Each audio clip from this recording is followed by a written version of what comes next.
Bonjour à tous et bonjour Jean-Paul Bonjour Claude. que j'interviewe parce que j'ai flashé sur son titre de chatouilleur de banquier. Et Jean-Paul, tu vas nous présenter ce que tu fais. Hmm, Avec plaisir, hein.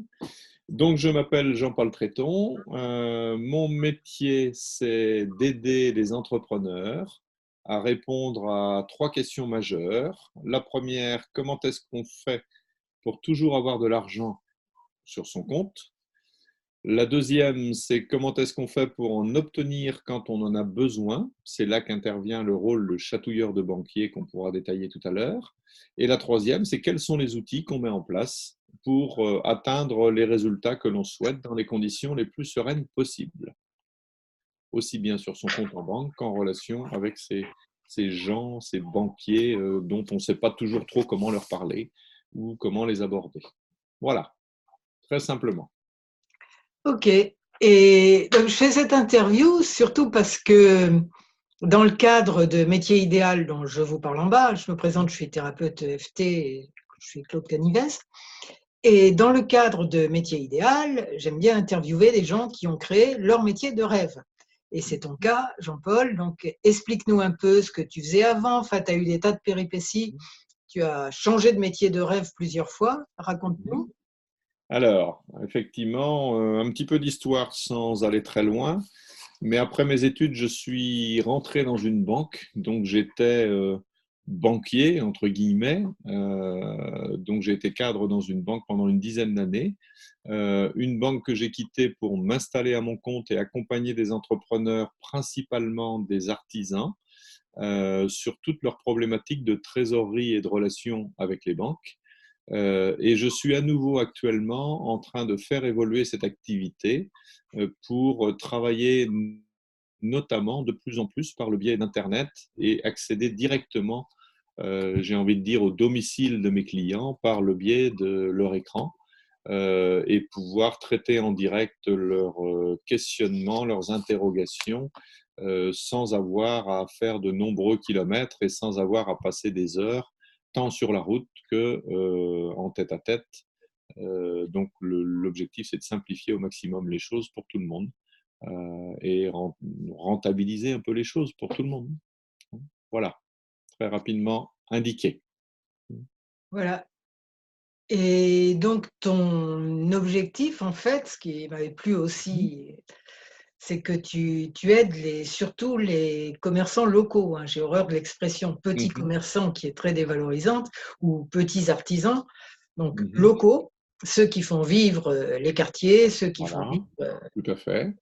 Voilà, et donc c'est eux que tu aides. Tu peux nous en dire un peu plus, puis peut-être dans une autre interview, tu nous raconteras des histoires. Je tiens beaucoup à rencontrer les gens qui dirigent réellement l'entreprise. Donc, non pas ceux qui ont un pouvoir financier, mais ceux à qui l'entreprise appartient, où il n'y a pas de frontière réelle entre leur vie personnelle, leur vie professionnelle.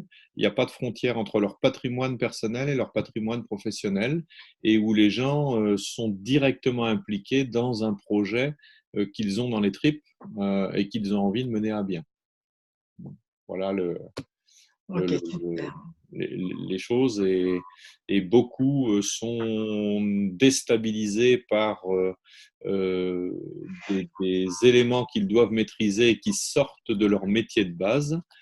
Et donc, c'est là que j'interviens pour les aider au pilotage de l'entreprise en général et sur toute la partie finance en particulier.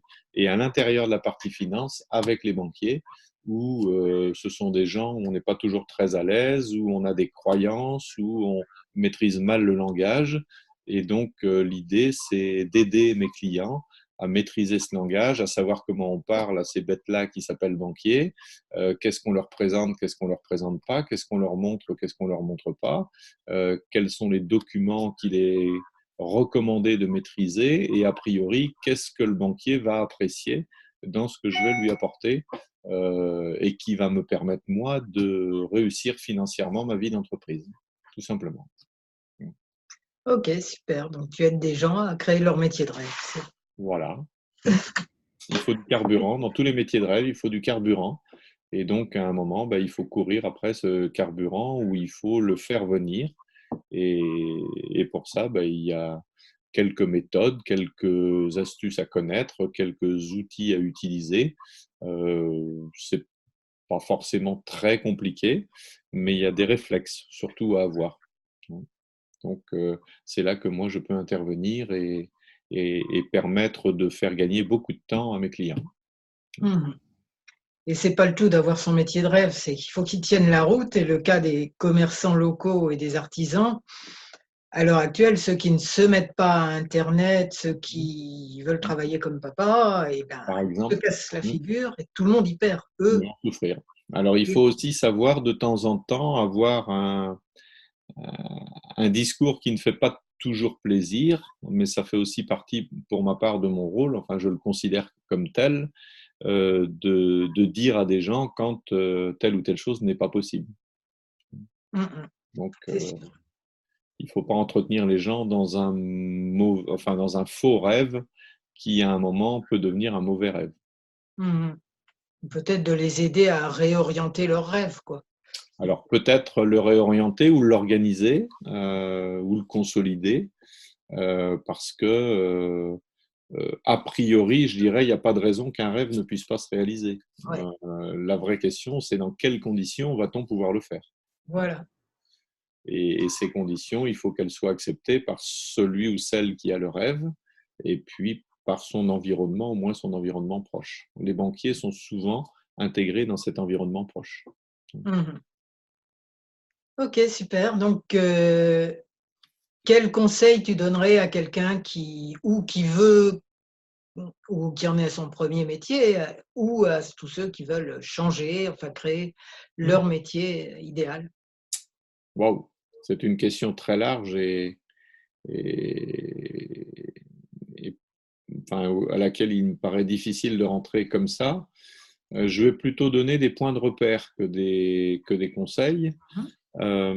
Le premier point de repère, on sait que le piège majeur de tous les entrepreneurs, c'est d'être trop seul.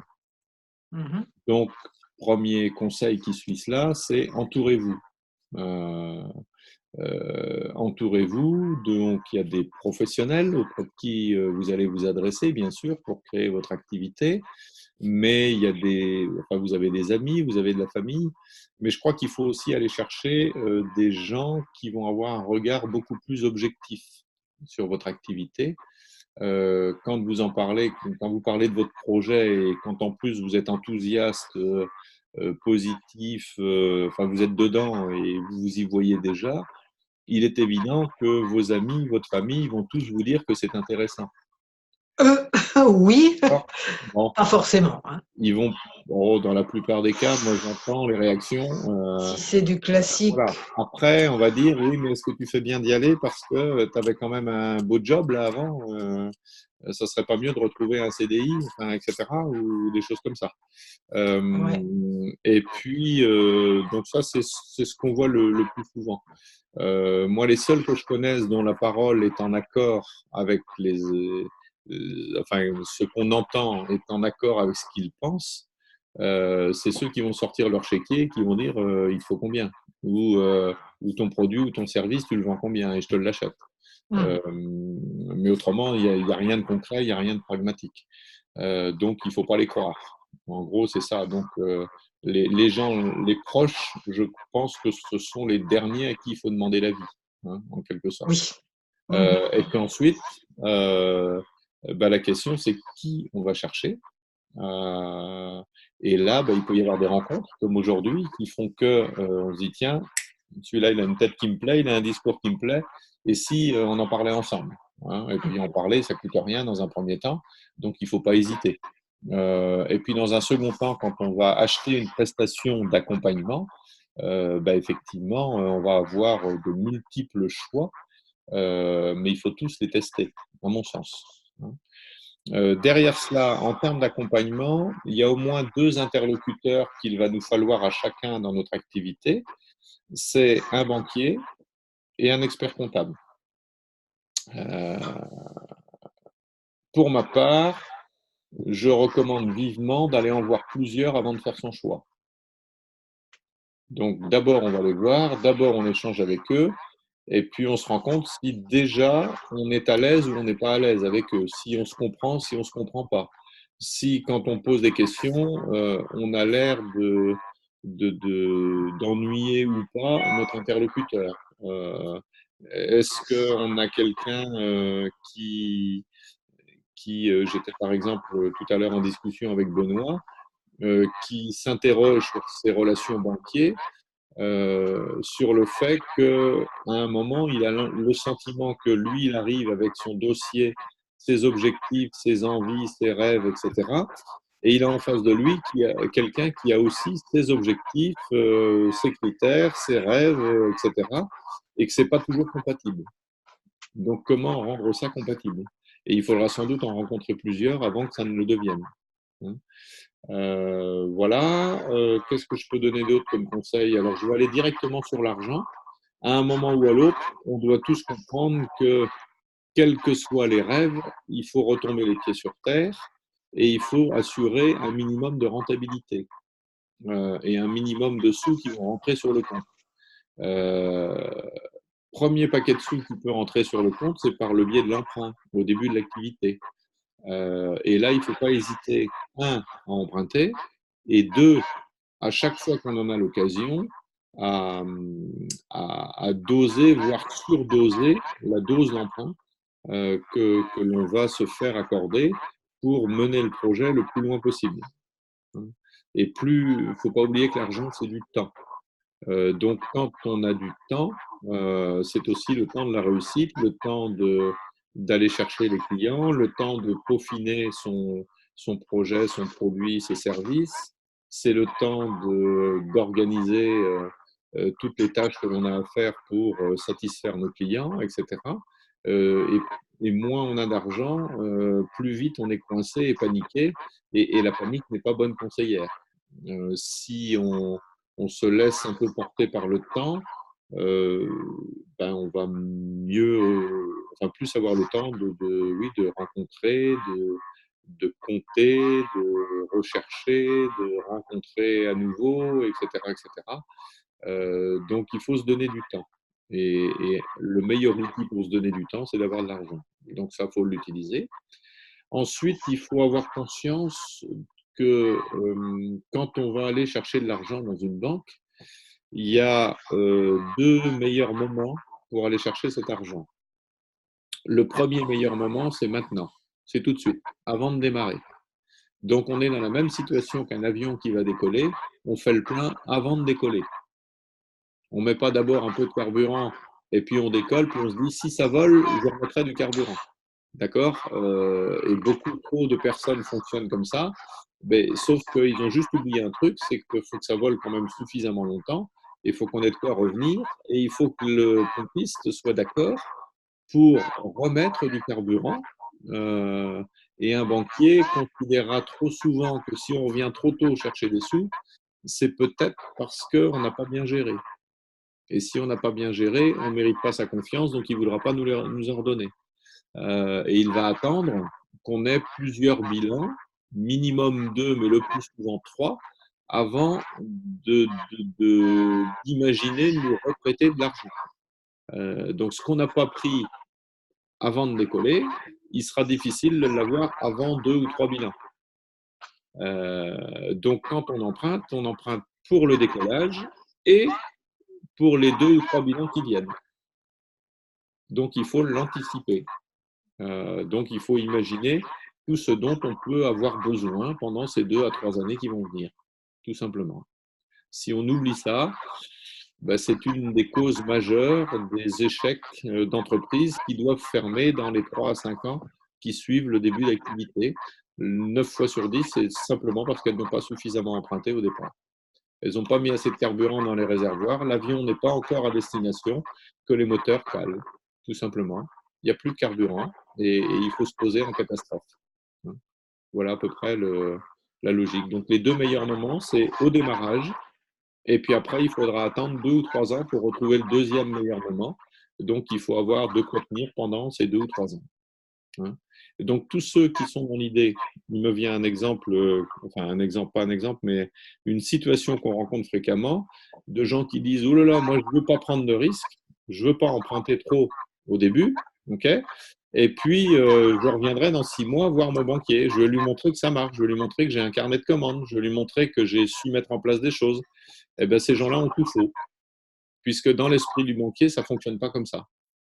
Euh, si la personne ne prend pas tout de suite, elle ne pourra pas avoir dans 6 mois, et on considérera que si elle a besoin dans 6 mois, c'est un échec. Et on ne rentre pas et on ne prête pas de l'argent à une entreprise qui est en situation d'échec. En tout cas, c'est la vision vue côté banque. Donc, il faut y aller. Et le chef d'entreprise oublie souvent que le risque, ce n'est pas de trop emprunter. Le vrai risque, c'est de ne pas suffisamment emprunter. Ce sont ceux qui empruntent le moins qui ont le plus de difficultés. Mais dis donc, c'est des super conseils. Donc, il faut y penser. Et ça se mesure avec quelque chose qui s'appelle le plan de financement. Et puis, on le retrouvera un petit peu plus tard, mais ça, c'est pour les entreprises qui commencent à en avoir, dans les bilans, puisque dans les bilans, on aura la preuve si on a trop ou pas assez emprunté. Et ce sera visible sur la santé financière de l'entreprise. Donc, on apprendra ensemble à mesurer la santé financière de l'entreprise et à détecter là où il manque des sous, tout simplement. Ok, ben dis donc, là, ça, c'est du concret, du pratique. Et donc, ta formation va porter sur ça. Donc, mon accompagnement, mes formations, mes outils, par exemple, j'ai un outil qui va sortir début 2020, qui est celui-ci, si je peux me permettre, Oui, oui, vas-y, qui vas-y. est un petit guide qui s'appelle Obtenez de l'argent de votre banquier, qui permet de répondre aux principales questions qu'on se pose quand on a besoin d'argent avec un banquier. Donc, dans toutes les pages, j'ai mon ordinateur qui se casse la figure, on a des titres, voilà, sur comment monter un dossier, comment le présenter, pourquoi le faire comme ça et pas autrement, enfin, etc. Donc, un petit guide pratique qui se lit facilement et pour lequel il n'y a pas besoin d'avoir de grands diplômes. Oui, C'est aussi important, à mon avis, c'est de rester accessible, même sur des matières qui peuvent nous paraître euh, un peu hermétiques au départ, quoi. c'est vrai que Voilà. C'est parlez-moi comme si j'avais 8 ans. Et le but du jeu, c'est d'expliquer les éléments de langage, les éléments de comportement, les éléments techniques pour que tout le monde les comprenne sans avoir besoin d'y passer des mois ou des heures, tout simplement. c'est vraiment important parce que l'un des blocages, alors là, je parle un petit peu de ce que je fais moi, qui complète. Enfin, je voudrais d'abord, enfin, on mettra en bas toutes les coordonnées de Jean-Paul, tous les moyens de le joindre et tout. Et je voulais juste dire que ce qu'il dit sur l'argent, là, c'est sur le vocabulaire des banquiers, tout ça, ça fait partie des blocages qui font qu'on a du mal à se lancer. Mm. Et il y a plein de blocages émotionnels aussi par rapport au métier. Donc, j'en parle dans les formations métier idéal ou EFT Abondance pour résoudre ça avec le EFT. Mais pour les renseignements concrets, une fois qu'on a enlevé les blocages ou parallèlement à les enlever, il est au top. N'ayez pas peur d'avoir l'air riche, quoi. N'ayez pas peur d'avoir beaucoup de sous sur votre compte, vous n'avez volé personne, c'est normal, c'est même fortement souhaitable.